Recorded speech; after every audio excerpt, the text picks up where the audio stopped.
ನಾನು ನನ್ನ tweet ready ಆಗ್ತಾಯಿದೆ. ಈಗ ನಾನು ಡಿಕ್ಟೇಟ್ ಮಾಡಿ ಬಂದಿದ್ದೀನಿ. ನಾರಾ ಲೋಕೇಶ್ ಅವರಿಗೆ ಸ್ವಲ್ಪ ಸಮಯದಲ್ಲಿ ನಾನು ಆ ಟ್ವೀಟ್ಗೆ ರಿಪ್ಲೈ ಮಾಡ್ತಾಯಿದ್ದೀನಿ. ಅದೇನಂತಾರಲ್ಲ, ಫಿಶಿಂಗ್ ಇನ್ ಟ್ರಬಲ್ಡ್ ವಾಟರ್ಸ್ ಅಂಥೇಳಿ. ನಮ್ಮಲ್ಲಿ ಟ್ರಬಲ್ಡ್ ವಾಟರ್ಸ್ ಇಲ್ಲ, ಇಟ್ಸ್ ಕಾಮ್ ವಾಟರ್. ನಾನು ಇಷ್ಟೇ ಹೇಳಕ್ಕೆ ಬಯಸ್ತೇನೆ. ಟ್ವೀಟ್ನಲ್ಲೆಲ್ಲ ಡೀಟೇಲ್ಸ್ ಹಾಕ್ತಾಯಿದ್ದೀನಿ. ಇವತ್ತು ಕರ್ನಾಟಕ ರಾಜ್ಯದಲ್ಲಿ ಏರೋಸ್ಪೇಸ್ ಆ್ಯಂಡ್ ಡಿಫೆನ್ಸ್ ಇಂಡಸ್ಟ್ರಿಯಲ್ಲಿ ನಮ್ಮ ರಾಜ್ಯದ ಶೇರು ನ್ಯಾಷನಲ್ ಕಾಂಟ್ರಿಬ್ಯೂಷನಲ್ಲಿ 65% ಇದೆ. ಜಾಗತಿಕ ಮಟ್ಟದಲ್ಲಿ 3ನೇ ಇಕೋಸಿಸ್ಟಮ್ ನಮ್ಮದಾಗಿದೆ. ಹೀಗಾಗಿ ಕೇವಲ ಏರೋಸ್ಪೇಸ್ ಆ್ಯಂಡ್ ಡಿಫೆನ್ಸ್ ಅಷ್ಟೇ ಅಲ್ಲ, ಬೇರೆ ಯಾವುದೇ ಇಂಡಸ್ಟ್ರಿ ಇರಲಿ, ಅವರಿಗೆ ಭೂಮಿ ಸಲುವಾಗಿ ಒಂದೇ ಒಂದು ಇಂಡಸ್ಟ್ರಿ ಕರ್ನಾಟಕ ರಾಜ್ಯದಿಂದ ಹೊರಗೆ ಹೋಗಲಿಕ್ಕೆ ಬಿಡೋದಲ್ಲ. ನಮ್ಮ ಹತ್ರ ಲ್ಯಾಂಡ್ ಕೊಡಲಿಕ್ಕೆ ನಾವು ಲ್ಯಾಂಡನ್ನು ಕೂಡ ಕೊಡ್ತೀವಿ. ಆ ಎಲ್ಲ ಪ್ಲ್ಯಾನು ಸಹ ನಮ್ಮ ಹತ್ರ ಇದೆ. ಹೀಗಾಗಿ ಯಾರೂ ಆತಂಕ ಪಡ್ಕೊಳ್ಳುವಂಥ ಪರಿಸ್ಥಿತಿ ಇಲ್ಲ. ಇವತ್ತು ಇಲ್ಲಿನೂ ಕೂಡ ದೇವನಹಳ್ಳಿಗೆ ಯಾರು ಸ್ವಯಂ ಇಚ್ಛೆಯನ್ನು ಕೊಡ್ತಾರೆ, ಅವ್ರು ಲ್ಯಾಂಡ್ಸ್ ತೊಗೋತೀವಿ. ಬೇರೆ ಬೇರೆ ಲ್ಯಾಂಡ್ ಪಾರ್ಸಲ್ಸು ಇದ್ದಾವೆ.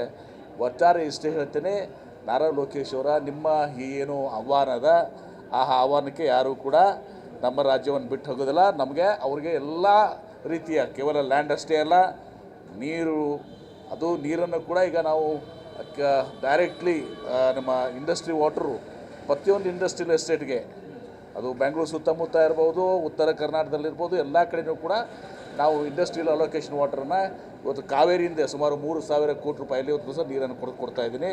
ಒಂದೇ ಒಂದು ಇಂಡಸ್ಟ್ರಿಗೆ ನಮ್ಮ ರಾಜ್ಯದಲ್ಲಿ ಅವರು ಕೇಳಿದಲ್ಲಿ ಭೂಮಿ ಇರಲಾರ್ದೆ ವಾಪಸ್ ಕಳಿಸೋದಿಲ್ಲ. ಇದನ್ನು ಭಾಳ ಸ್ಪಷ್ಟವಾಗಿ ದೃಢವಾಗಿ ನಾನು ಇವತ್ತು ಸಹ ತಮ್ಮ ಮುಖಾಂತರ ಕೂಡ ಹೇಳ್ತೀನಿ. ನಾನು ಟ್ವೀಟ್ ಕೂಡ ಮಾಡ್ತಾಯಿದ್ದೀನಿ. ನಾನು ಕೊಡ್ತೀನಿ ಬಿಡಿ. ಈಗ ಎಂ ಬಿ ಪಾಟೀಲ್ ಅಷ್ಟು ಅಸಮರ್ಥ ಅಲ್ಲ, ಭಾಳ ಸಮರ್ಥ ಇದೆ. ನಮ್ಮ ರಾಜ್ಯನೂ ಕೂಡ ಅಷ್ಟೇ ಸಮರ್ಥವಾಗಿದೆ.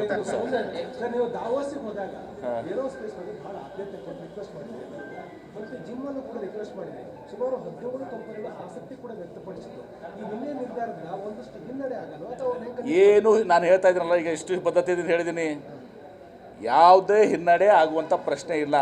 ಯಾಕೆಂದರೆ ಇವರು ನಾರಾ ಲೋಕೇಶ್ ಅವ್ರನ್ನ ಹೇಳಿದ್ರೆ ಭೂಮಿ ಇದೆ, ಬನ್ನಿ ಇನ್ಸೆಂಟಿವ್ ಇದೆ ಅಂಥೇಳಿ. ಬರೀ ಭೂಮಿ ಇದು ಮಾತ್ರ ಹೋಗೋದಿಲ್ಲ, ಜನ ಇಕೋಸಿಸ್ಟಮು ಬೇಕಾಗುತ್ತೆ. ನಾನು ಅದಕ್ಕೆ ಇದೆಲ್ಲ 65% of aerospace and defence industry is in Karnataka. ಅದು ಏರ್ಬಸ್ ತೊಗೊಳ್ರಿ, ಬೋಯಿಂಗ್ ತೊಗೊಳ್ರಿ, ಲಾಕಿಡ್ ಮಾರ್ಟಿನ್ ತೊಗೊಳ್ರಿ, ಸಾಫ್ರಾ ತೊಗೊಳ್ಳಿ, ಕಾಲಿನ್ಸ್ ತೊಗೊಳ್ಳಿ, ಎಲ್ಲರೂ ನಮ್ಮ ಹತ್ರ ರಾಜ್ಯದಲ್ಲಿ ಇದ್ದಾರೆ.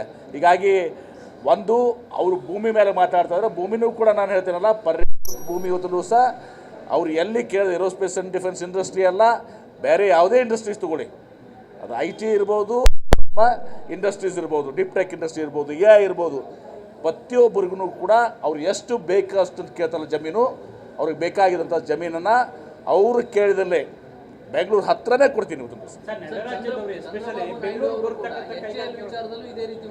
HALನಲ್ಲಿ ನಾನು ನಿಮಗೆ ಅವತ್ತು ಶೇರ್ ಮಾಡಿರಲಿಲ್ಲ, ಕಾರಣಾಂತರ HAL ಚೇರ್ಮನ್ರನ್ನ ನಾನು 1 ತಿಂಗಳಿಂದ ಭೇಟಿಯಾಗಿ ಅವ್ರಿಗೆ ಎಲ್ಲನೂ ಕೂಡ ಕನ್ವಿನ್ಸ್ ಮಾಡಿದ್ದೀನಿ. He was very happy.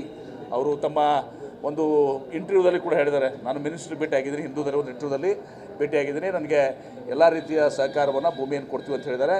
ಹೀಗಾಗಿ I am very happy with Karnataka ಅಂತ ಹೇಳಿದ್ದಾರೆ.